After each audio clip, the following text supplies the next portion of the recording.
Hey guys, what's up? It's once again, it is MP4Podcast.com bringing you some of the most interesting video game news that you guys need to know about. Steam is actually going to do the impossible when it comes to digital media. I mean, they're going to let you lend your digital games to your friends and your family across the country. This is really big. This is something that Microsoft said they wanted to do with the Xbox One, but the Microsoft Xbox One was so tight with their DRM, people were like, we don't care. No, we don't want any of that.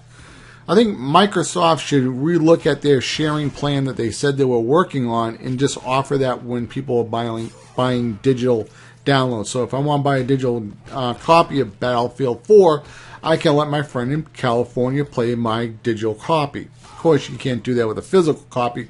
You'll actually have to mail it.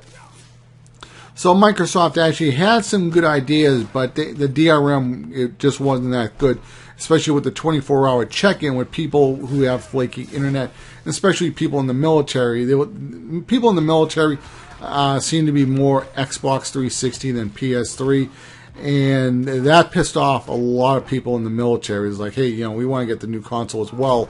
And then you had Don Magic saying, well, people who are in that type of situation can get an Xbox 360. That was a really asshole thing to say. And I'm not saying he was an asshole saying it. I mean, maybe he didn't know what to say and it just came off the wrong way because, he was put in a position where, maybe if you asked him, if you emailed him that question, he would have had more time to think about it and say it in a different way. That wouldn't be as offensive like that. Maybe he would have said, well, the online check-in is there because, we want to offer a better experience, so the artificial intelligence is better when you're playing your single-player games. That's why we really do have the 24-hour check-in, but he got caught with his pants down. So what Steam's basically going to do is, let's say my friend in California wants to play my copy of Tomb Raider, the newest version, the reboot version. And I want to play that. Like, I come home from work and I want to play Tomb Raider myself. Well, my friend will get a pop-up message saying, he has a couple minutes to exit the game, or he can buy the game as well. So that's kind of cool. Let me just say this. Digital downloadable games are really, really cheap. And in a lot of ways, this is actually going to help out gaming more than you can even imagine. I see so many cheap sales for PC games on Steam and Green Man and Gamersgate and all these websites because it only costs them a couple of pennies for you to download the game. So, when you look at Assassin's Creed or you look at other games or Tomb Raider or Borderlands, some of these games are being sold for like $10. Sometimes even during Steam sales they're $5 and so on. And these companies would rather sometimes let you play an older game for free or almost next to nothing because it breaks you into that IP.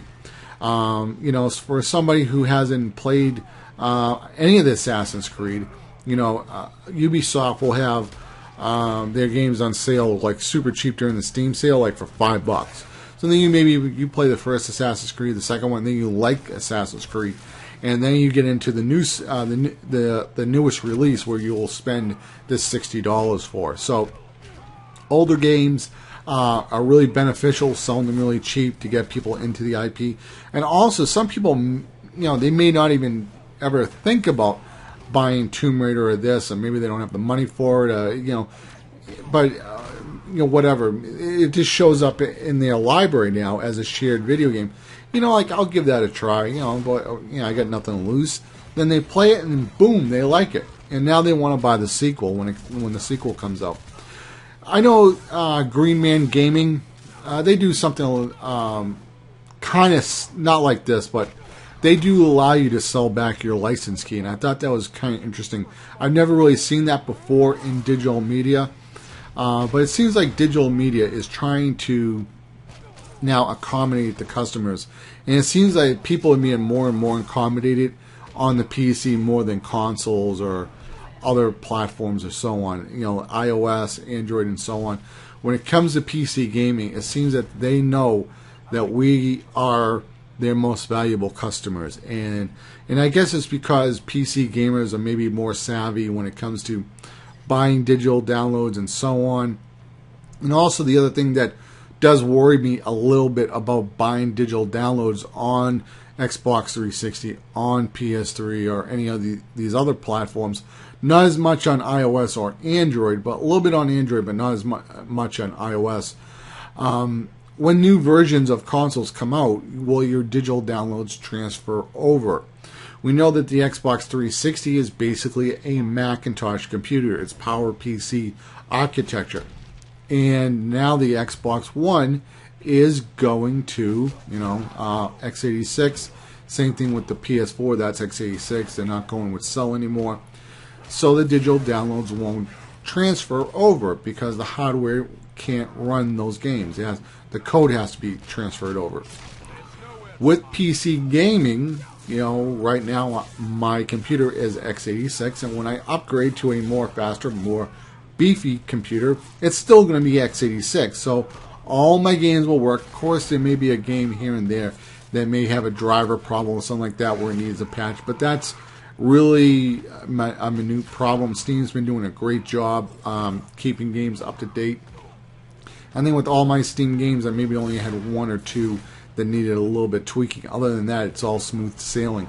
So once again, guys, this is mp4podcast.com signing out. Let me know what you guys think of the Steam sharing family plan. That's what I think they're calling it.